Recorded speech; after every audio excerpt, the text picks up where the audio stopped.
नमस्कार। आज इस नमस्कार। प्लैनेट टॉक शो में हम लोग राष्ट्रीय शिक्षा नीति और उसके क्रियान्वयन को लेकर चर्चा कर रहे हैं। हम ये चर्चा पूर्व से ही लगभग 2 महीने का समय हो गया है, जिसमें हम शिक्षा में कार्य करने वाले प्रिंसिपल्स और टीचर्स के सजेशंस ले रहे हैं कि राष्ट्रीय शिक्षा नीति के निश्चित ही सभी बिंदु एक परिवर्तन लेकर आने वाले हैं और हर बिंदु आत्मनिर्भर भारत की तरफ संकेत भी करते हैं। परंतु क्रियान्वयन कितना सरल होगा, एक विद्यालय को क्रियान्वयन करने में कितनी मुश्किलें आएंगी, इन सब चीजों को लेकर हम आज इस सत्र में चर्चा करने वाले हैं। सभी ऑनलाइन यूजर्स को नमस्कार। आज हमारे साथ श्री कैलाश चंद्र जोशी जी, आप MA BEd हैं।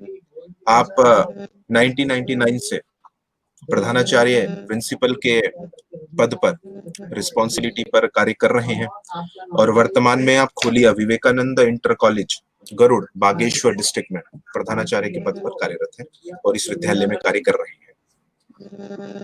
आपका बहुत बहुत स्वागत भाई सब इस प्लैनेट टॉक शो में, इस सत्र में। धन्यवाद सर। जैसा कि भाई सब 34 वर्ष बाद यह शिक्षा नीति आई है, बहुत बड़े बड़े परिवर्तन लेकर आई है, रिफॉर्म्स बहुत से हुए हैं। आपका क्या मत है इस और क्या मत है इस राष्ट्रीय शिक्षा नीति की? जी, इसमें मेरे हिसाब से जो लगभग सभी को अच्छा भी लगा, हमने काफी मीटिंगें भी ली। जो 10+2 के स्थान पर 5+3+3+4 हो गया, वो सबसे बेहतर और आने वाले भविष्य के लिए प्लस सकारात्मक होगा।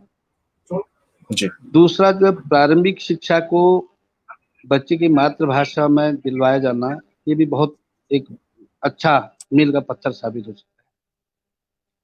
शिक्षा में व्यावसायिक शिक्षा का समावेश ये इतना महत्वपूर्ण है, आने वाले समय में इसका रिजल्ट दिखाई देगा। और जो विषयों के चुनाव की स्वतंत्रता है, विषयों को स्वतंत्र रूप से छात्र चुने, ये बहुत सारे महत्वपूर्ण बिंदु हैं उसमें, बहुत सारे। उसमें से मेरे को जो लगते हैं वो मैंने आपके सामने रखे। जी जी जी जी डिजिटल शिक्षा द्वारा जो नई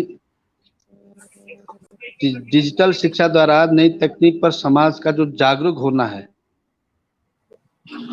अभी जो नई तकनीक के द्वारा छात्र शिक्षण के बीच की जो दूरी है वो कम हुई है। बच्चों को शिक्षण तकनीक के द्वारा विभिन्न आयाम की जानकारी भी प्राप्त हुई है।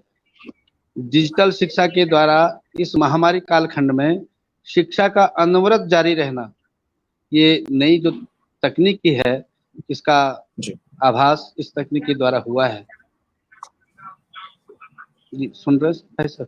जी भाई साहब। जी जी जी जी जी भाई साहब। भाई साहब, शिक्षा नीति आई है, मैं थोड़ा सा आगे लेकर चल रहा हूँ भाई साहब आपको। शिक्षा नीति आई है,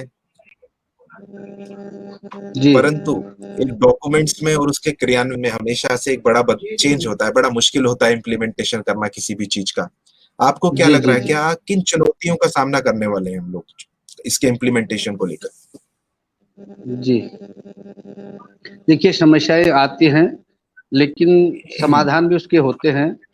अभी जैसे अधिकांश अभिभावकों के पास जो है डिजिटल माध्यम का न होना था और विषम भौगोलिक परिस्थिति में है, जैसे नियमित नेटवर्क का न होना, फिर भी इस माध्यम ने एक बच्चे, और जो इतना इतना लंबा कालखंड है, 1 वर्ष का कालखंड होने वाला है, इसमें बच्चे और अभिभावक, अध्यापक, विद्यालय और बच्चे बड़ी दूरी होगी अगर ये तकनीकी नहीं होती। और इस तकनीक के द्वारा इतना नजदीकी संबंध हो गया और आभास नहीं हो रहा है कि विद्यालय बंद हैं या कोविड महामारी ऐसी वैश्विक महामारी से सब लोग त्रस्त हैं। फिर भी इस नई तकनीक के द्वारा बहुत सारा परिवर्तन और बहुत सारा बच्चों को भी ये ऐसा आभास नहीं हो रहा है और अभिभावकों को भी नहीं लग रहा। शुरू में जो है 2-4 महीने लोगों ने जैसे तैसे मैनेज करके अपना एंड्रॉयड फोन खरीदा, तकनीकी से जुड़े और आज जो है उनको भी बहुत अच्छा लग रहा है।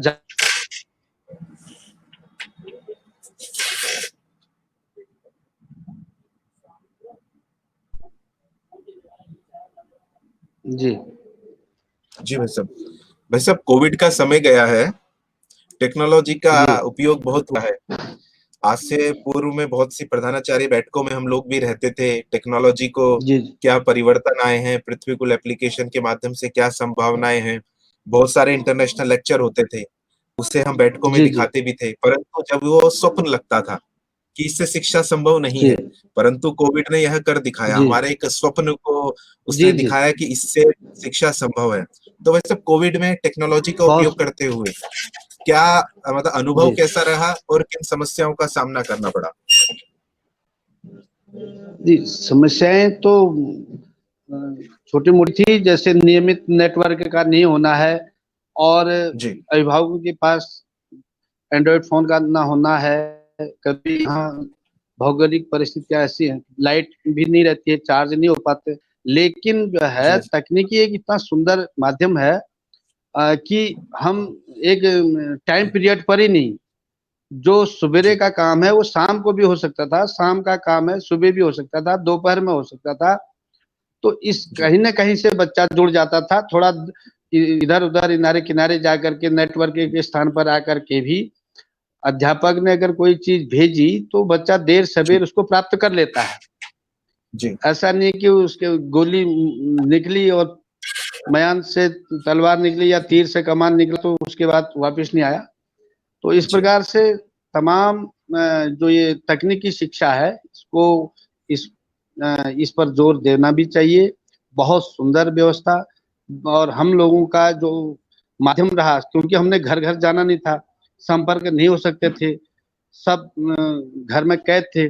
उसके बाद भी उनकी शिक्षण हमारा जो है 80% कोर्स हो चुका है इसी डिजिटल माध्यम से। जी, और अभिभावक भी खुश हैं, उसके कारण लगा कि भैया जब पढ़ाई हो रही है और हमने वर्चुअल क्लासें लगाई, हमने जो है ऑडियो भेजे, वीडियो भेजे और